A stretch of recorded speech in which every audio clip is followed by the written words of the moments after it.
दोस्तों प्रीमियर का क्रैश, दोबारा कर लेते हैं। दोस्तों प्रीमियर का दोस्तों कितना बेकार लगता है जब आप एक इंपॉर्टेंट प्रोजेक्ट पे काम कर रहे हो, एक रिदम बनी हो और प्रीमियर क्रैश होता रहे। और हम सबको इस प्रॉब्लम ने कभी ना कभी फ्रस्ट्रेट किया ही है, बट नॉट एनी मोर। आज मैं आपको बताऊंगा 10 ट्रिक्स जो यूज करके आप अपने पुराने से पुराने पोटैटो लाइक पीसी को भी ऑप्टिमाइज कर सकते हैं for a smooth playback and a great edit. This is skill up Sunday, let's dive in. तो दोस्तों स्टेप 1 में हम प्रीमियर के आइकॉन को क्लिक करने से पहले ऑल्ट प्रेस कर लेंगे, उसके बाद प्रीमियर के आइकॉन को क्लिक करेंगे। तो आप देख सकते हैं हमारे पास यहाँ पे रीसेट ऑप्शंस आ जाती हैं कुछ। अब आपको सब ऑप्शंस को टिक नहीं करना है, सिर्फ सेकंड ऑप्शन को आपको टिक करना है, which is clear media cash files, और इसे चेक करके आपको कंटिन्यू कर देना है और प्रीमियर आपकी अनयूज्ड कैश फाइल्स को डिलीट कर देगा before you open your project. Now there is a second way of doing it also. आप एडिट में जाके प्रेफरेंसेस में आ जाइए और उसके बाद आपको यहाँ पे दिखेगा मीडिया कैश।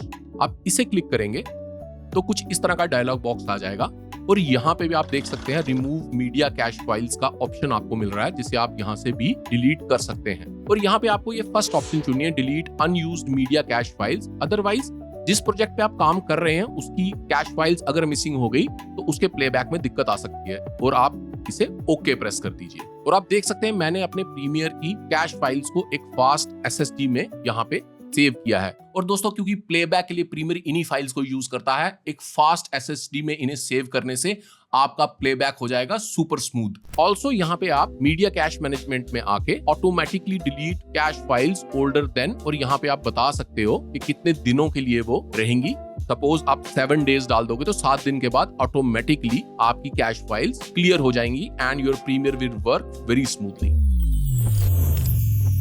इन स्टेप 2 आपको अगेन एडिट में प्रेफरेंसेस में आना है और यहाँ पे आपको मीडिया में आ जाना है। जब आप मीडिया में आएंगे तो आप सबसे बॉटम में देख पा रहे हैं यहाँ पे ये 2 ऑप्शंस हैं, H.264 हार्डवेयर एसिलरेटेड डिकोडिंग और H.264 HEVC hardware accelerated encoding. आप इन दोनों को ही टिक रखिए ताकि आपके जीपीयू की पूरी पावर यहाँ पे यूज हो। पर अब आप सोच रहे हैं कि मेरे पीसी के अंदर तो डेडिकेटेड जीपीयू है ही नहीं, पर इस ऑप्शन को ऑन रखने से आपके प्रोसेसर के अंदर बना हुआ इंटीग्रेटेड जीपीयू भी आपकी हेल्प करेगा। उसके बाद आप फाइल में आके प्रोजेक्ट सेटिंग में आ जाइए और जर्नल टैब में आएंगे तो आप यहाँ देखेंगे मेरा by default memory playback engine GPU acylated कूडा एनेबल्ड है। आप इसे भी एनेबल रखिए सो दैट आपके ग्राफिक कार्ड की पूरी यूटिलाइजेशन हो।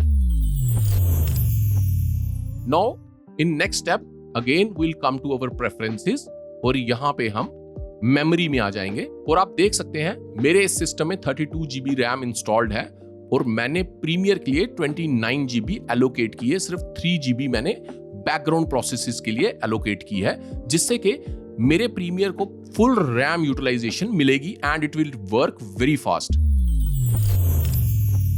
अब दोस्तों इस स्टेप में before you open Premiere Pro आपको अपने टास्क बार पे राइट क्लिक करना है और टास्क मैनेजर पे आ जाना है और आप यहाँ देख सकते हैं कि कुछ प्रोसेसेस हैं जो बैकग्राउंड में रन कर रहे हैं। जैसे मेरे यहाँ पे OBS स्टूडियो बैकग्राउंड में रन कर रहा है और ये NZXT की ऐप बैकग्राउंड में रन कर रही है और ये भी काफी रिसोर्सेज को यूटिलाइज करते हैं। तो आपको सिंपली बैकग्राउंड रनिंग एप्स को राइट क्लिक करके एंड टास्क कर देना है सो दैट आपके बैकग्राउंड में कोई भी ऐप आपके प्रीमियर को मिलने वाले रिसोर्सेज को यूटिलाइज ना कर ले।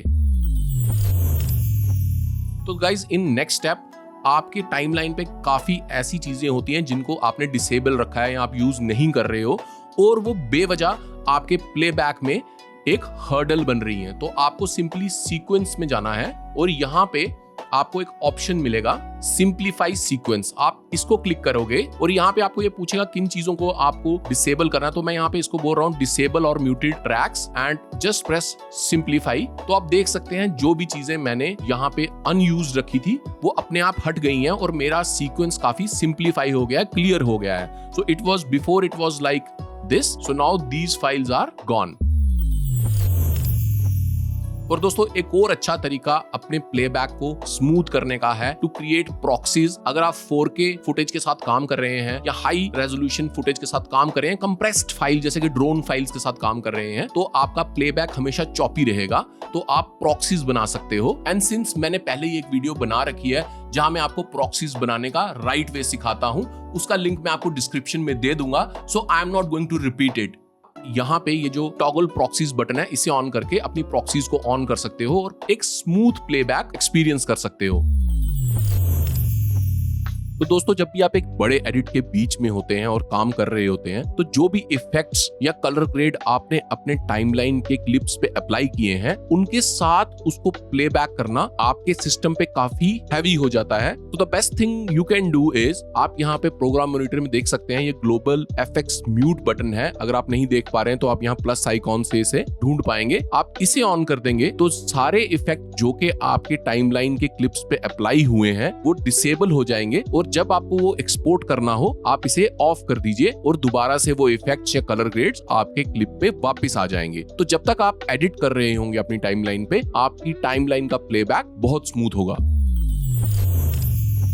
अब दोस्तों कई बार आप आफ्टर इफेक्ट्स और प्रीमियर प्रो का जो डायनेमिक लिंक है उसे यूज करके अपने किसी क्लिप को आफ्टर इफेक्ट्स में एडिट करते हो। जैसे मैंने यहाँ पे इस क्लिप को रोटोस्कोप किया है, तो आप देख सकते हो मेरी टाइमलाइन पूरी रेड हो गई है और ये प्ले भी बहुत अटक अटक के हो रहा है। तो इस केस में आपके लिए सबसे सिंपल हैक ये है कि आप अपने आफ्टर इफेक्ट कंपोजिशन क्लिप को ऑल्ट ड्रैग करके उसकी एक डुप्लीकेट बना लीजिए और उसके बाद उस पर राइट क्लिक कर लीजिए और रेंडर एंड रिप्लेस को प्रेस कर लीजिए और इस तरह का डायलॉग बॉक्स आपके सामने आ जाएगा। Now press okay and it will take some time and process your clip. तो अब आप देख सकते हैं आपका एक क्लिप रेंडर हो गया और आपकी टाइमलाइन भी प्लेएबल हो गई है। अब आप चाहें तो नीचे वाले लेयर को यहाँ से उसकी विजिबिलिटी को ऑफ कर सकते हैं। And the reason for making it duplicate is कि अगर हम एक बार इसे रेंडर कर देते हैं तो हम वापस आफ्टर इफेक्ट में जाके इस पे कोई चेंज नहीं कर सकते, इसलिए ये जो नीचे वाली लेयर है ये हमारे काम आएगी। अगर समहाउ हमें लगता है कि हमें इस पे कोई चेंज और करना है तो ऊपर वाली क्लिप को आप डिलीट कर सकते हैं एंड अगेन इस क्लिप पे आप आफ्टर इफेक्ट में जाके काम कर सकते हैं।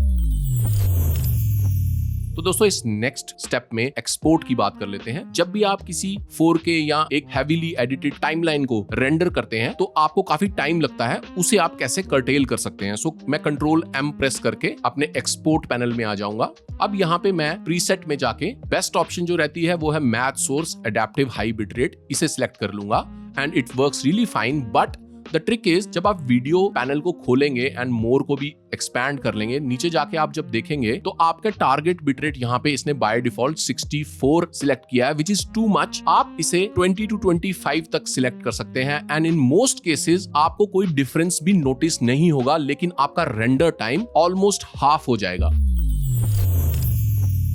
और दोस्तों जैसे लाइफ की फ्रस्ट्रेशन से उभरने के लिए कई बार हमें एक रीस्टार्ट चाहिए होता है। एक हार्ड रीस्टार्ट आपके पीसी और आपके प्रीमियर को भी काफी इफेक्टिव बना देता है। Just shut down your computer और अपने सीपीयू को पावर केबल से डिस्कनेक्ट कीजिए। उसके बाद कंप्यूटर स्टार्ट बटन को 10 सेकंड्स तक प्रेस करके रखिए। कोई भी इलेक्ट्रिक चार्ज जो आपके मशीन में होगा वो डिफ्यूज हो जाएगा। गिव इट 10 मिनट्स ब्रेक और उसके बाद उसे रीस्टार्ट कीजिए and that's how you hard reset A PC. और दोस्तों सिर्फ इन ट्रिक्स से काम नहीं बनेगा अंटिल आपकी प्रोजेक्ट सीक्वेंस और एक्सपोर्ट सेटिंग्स ऑप्टिमाइज्ड हैं। वॉच दिस वीडियो, यहां मैं एग्जैक्टली वही बताता हूं। This is skill up Sunday. I will catch you in the next one. Until next time, keep learning.